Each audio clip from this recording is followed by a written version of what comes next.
கருவேப்பிலை போட்டுக்கலாம். போட்டாச்சு. கிராம்பு போட்டுக்கலாம்.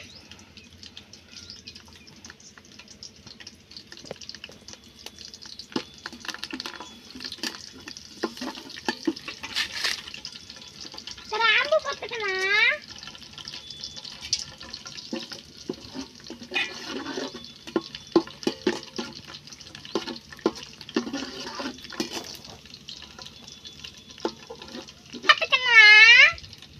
தென்னூர்லயே அதுல போட்டுக்கணும் பட்டா. அம்மா இது என்னது? அது பேர் என்னம்மா? அதா அது பேர் என்ன சொல்லுங்க? ரோஜா பூ. அன்னாசி பூ, ரோஜா இலை, அன்னாசி முக்கு.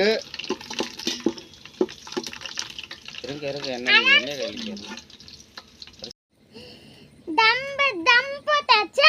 5 நிமிஷம் கழிச்சு இறக்கிட்டு கட் பண்ணி சாப்பிடலாம். Bye bye.